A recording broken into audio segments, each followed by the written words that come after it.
Olá pessoal, bom dia. Espero que esteja tudo bem com vocês. Hoje, dia 23 de maio de 2024, aqui diretamente de Penafiel, Portugal, para mais uma gotinha de sabedoria dentro do livro de Provérbios, que nós vamos a cada dia falar um pouco sobre o capítulo referente ao dia, né? Hoje, dia 23, vamos falar um pouco sobre o capítulo 23 e um verso específico, né?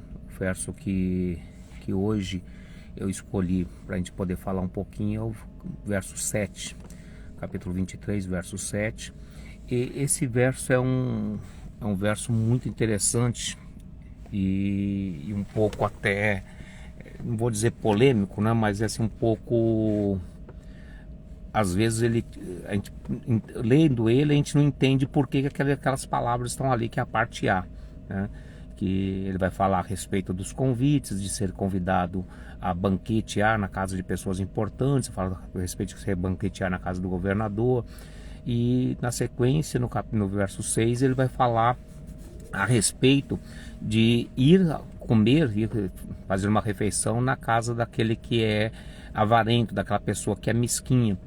E na sequência ele diz assim, no verso 7, ele começa dizendo que assim como ele imagina no seu coração, ele é.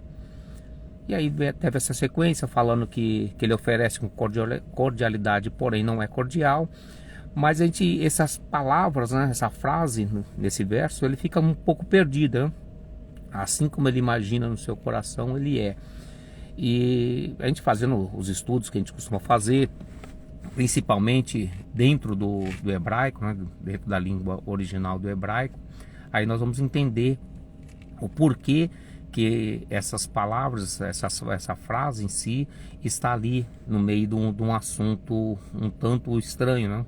Falar de convites para comer e ter essa frase, assim como imagina no seu coração, ele é.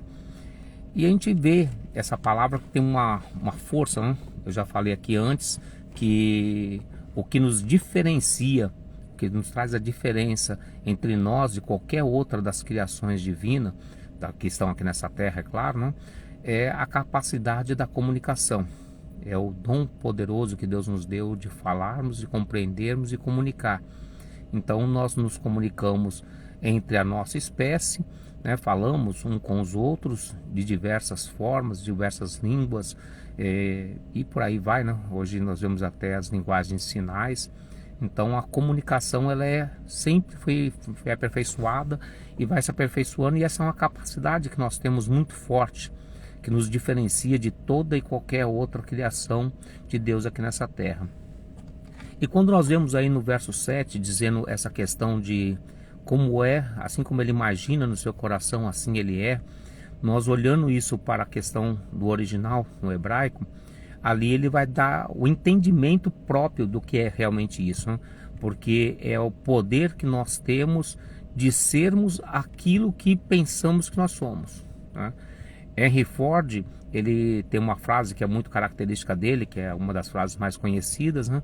Que ele diz que se você disser que não pode ou disser que pode, de qualquer forma você estará certo. Porque assim como você pensa no seu coração, você é. Viu? Às vezes a gente vê um versículo na Bíblia e não consegue entender, mas quando alguém fala, alguma pessoa famosa usa isso parafraseando essa passagem, ela se dá uma compreensão um pouco maior, né? Por que Harrison Ford diria que... Henry Ford diria que se você imagina que pode ou imagina que não pode, você estaria certo. Porque o poder está tudo aqui. O poder nosso está aqui dentro, está na nossa mente, né? E então, tanto é que nós temos outros versículos, né? Mas lá na frente nós vamos falar que é de todas as coisas que se deve guardar, guarde o seu coração. Aí quando a gente lê isso na Bíblia, a gente pensa que o coração é a bomba de sangue. Mas não, toda vez que você vê coração dentro escrito na Bíblia, você não está falando do músculo sanguíneo. Você está falando daqui, da capacidade de entendimento, da capacidade de intelecto, onde nós temos as nossas, as intenções nossas, né? Por isso que eu falo assim, que lá para discernir as intenções do coração. Mas as intenções nós temos aqui na mente. Então a mente do homem é onde está, seria o que é classificado, traduzido por coração. Então, como você imagina no seu coração, você é. E a pergunta que fica para hoje é exatamente essa: como é que você tem se imaginado? Nós vemos, eu tive até um treinamento esses tempos atrás, até alguns meses atrás, né, sobre a síndrome do impostor. E ficou, né, saiu muito tempo aí, coisa de uns 6, 8 meses atrás, devido a alguns eventos, e se tornou muito, voltou-se a falar muito, né, nessa síndrome chamada síndrome do impostor, que é quando você não aceita aquela situação, você está numa determinada posição e você se imagina como se você estivesse usurpando aquela posição, que você não tivesse méritos para alcançar aquilo, que você alcançou aquilo de uma forma, tipo assim, como a gente costuma dizer no Brasil, né? Caiu no seu colo. Mas essa síndrome, na realidade, o que ela é? Ela é o contraditório do que a palavra diz em Provérbios 23:7. Porque na realidade você é como você pensa na sua mente. Quando a pessoa que está com a síndrome nossa, deu um branco. A síndrome do impostor, perdão. Ela fica o quê? Ela fica imaginando que ela é um impostor. E assim ela se torna um impostor. Ela se sabota. Automaticamente ela se sabota. Porque ela não consegue se aceitar que tem os méritos dela. Então o que Salomão ele vem nos ensinar aqui? Que nós precisamos valorizar os nossos méritos, nós precisamos valorizar quem nós somos, né? Você precisa olhar para o espelho, ver aquela pessoa que está ali e olhar para ela todo dia de manhã e falar assim: olha, você é amado, você é mais do que vencedor, você é forte, você é, não importa o que os outros vão dizer, não importa. Talvez alguém vai olhar para você e dizer assim: ah, você não é isso. O que importa é o que ele acha, o que importa é com você. Salomão não deixou escrito que assim como o avarento pensa, você é. Não, assim como ele pensa, ele é. E você, assim como você pensa, você é. Está tudo com você, não está com o outro. Não é o que o outro acha, não é o que o outro pensa, não é o que o outro sente. É sim o que você acha, o que você pensa, o que você sente. É por isso que você tem que fazer. É um dos exercícios que a gente mais fala quando a pessoa está deprimida, está abatida. Uma das coisas que a gente mais fala é exatamente isso: você se colocar diante do espelho, fazer a postura de Superman, naquela pose de levantar o peito, colocar a mão na cintura, como igual o Superman quando vai fazer as fotos dele, né, com a capa voando. Você não precisa da capa voando, você só precisa se colocar. Essa postura vai fazer com que seus órgãos internos se realinhem como tem que ser. Porque quando você está com a postura de derrotado, com os ombros caídos, o que acontece? Você pode fazer esse exercício agora mesmo, quando você estiver. Derruba os seus ombros, que é como normalmente as pessoas andam, né? Com os ombros para baixo. Você vai sentir na hora uma pressão na região do seu diafragma. O seu diafragma vai baixar, vai pressionar os seus órgãos internos. Com isso você vai respirar com mais dificuldade. Todo o seu trabalho hormonal vai ser travado, o seu intestino vai ficar pressionado, você vai ficar cheio de mal-estar, todo abatido, porque é isso que essa postura faz. É uma postura de derrota, então ela vai te empurrar para a derrota.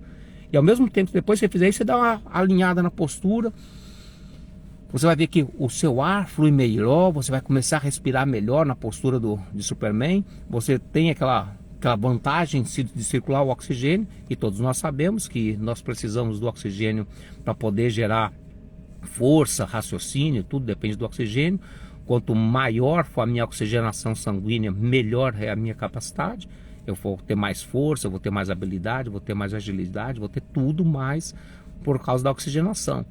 Então, você só de mudar a sua postura, você já sente uma melhora imediata. Isso é na hora, você faz aquilo ali, você já sente no mesmo instante essa melhora. Agora você imagina você exercitar isso diariamente, constantemente com a sua mente. Você olhar para o espelho e não importa que seu pai, sua mãe, seu esposo, sua esposa, seu filho, sua filha, ou quem quer que seja, olhe para você e diga o contrário. Você tem que olhar e dizer: eu sou mais do que vencedor. Eu sou um vencedor. Eu sou um melhor. Às vezes, muitas pessoas que me conhecem, você fala assim: ah, você é arrogante demais. Você fica falando que você é o melhor. Eu falo assim: eu sou o melhor. E pronto. E se aparecer alguém melhor do que eu vou superar ele. E ponto. É isso. A vida é feita dessa forma, e assim você consegue chegar onde você pretende chegar. Porque se você olhar e falar assim, pensar que você, não, eu sou isso, tadinho de mim, coitadinho de mim. Tinha um desenho antigo, né, que era o Lipe, né? Ó vida, ó céu, só azar. E ele só vivia falando isso aí, né? Enquanto o leão era todo pra frente, e o Lipe, que era a hiena, em vez de dar risada, ele só vivia se lamentando, se lamuriando. E isso corrói dentro da gente. O próprio livro de Provérbios fala muito disso, né? O espírito alegre fortalece os ossos, já o espírito abatido se entrega à doença. Você pega a situação da doença, a pessoa ela vence a doença com seu otimismo. O seu organismo reage melhor a qualquer tratamento quer que seja pelo otimismo. Então você precisa realmente ter isso, você precisa estar com isso ativo dentro de você, que assim como pensa o seu coração, assim você é. Assim como você se imagina, assim você é. Assim como você se enxerga, assim você é. E você às vezes vai olhar e falar assim, mas eu não sou assim, não tem problema. Você não é assim agora. Daqui 5 minutos você se olha de novo, mas não mudou nada. Vai de novo, de novo, e de novo, e de novo, e de novo, até que você veja o que você precisa ver. Às vezes você vai na primeira e não consegue enxergar. Vai na segunda, ainda não consegue enxergar. Na terceira, você consegue. Tem uma história bíblica que fala isso. Jesus pegou o homem, falou para ele que tinha curado a visão dele, mandou ele lavar os olhos, ele lavou os olhos e falou assim, então, tá vendo? Eu vejo, mas vejo os homens meio embaçados, vejo os homens como árvores. Aí Jesus pegou e falou, não, peraí, você não tá entendendo não, ainda tá errado. Volta lá de novo, lava o olho de novo, que você não tá percebendo, você ainda não entendeu o que eu quero fazer com você. Ele vai lá, lava o olho de novo, fala, agora eu vejo claramente. Às vezes você precisa voltar para lavar os olhos mais uma vez. Ainda que você já seja aquilo lá. Jesus não fez um milagre 50%, 50%. Ele fez completo. Só que o homem não tinha entendido ainda. Para que o homem entendesse, ele teve que voltar de novo lá e repetir o processo. A falha não estava no milagre de Jesus. A falha estava no homem compreender o processo que Cristo queria fazer com ele. Então você precisa ter essa visão também. Você precisa entender que você é aquilo que você imagina ser. Então não permita que ninguém diga o que você é, mas você sim. Olhe e diga, eu posso, eu sou.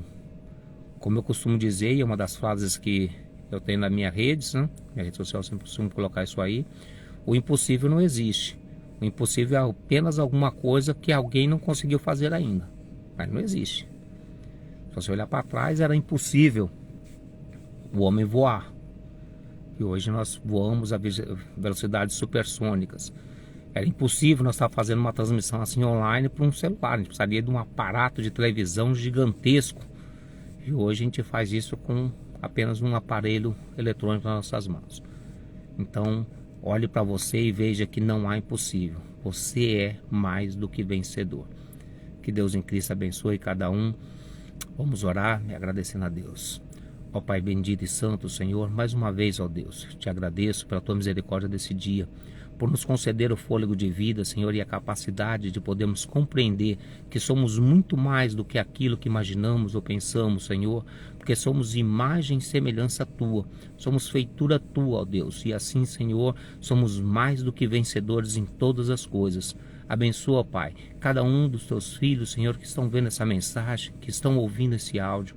Que a tua graça, Senhor, se amplie sobre a vida deles, que eles possam ter, Senhor, as visões limpas, ó Deus, e assim poderem compreender aquilo que tu tens para cada um deles, ó Pai. Abençoa, Senhor, poderosamente, Senhor, a vida de cada um dos teus filhos nesse dia. É a minha oração, Senhor, segundo a tua misericórdia. Amém. Que Deus abençoe cada um de vocês. Faça desse dia um excelente dia na sua vida.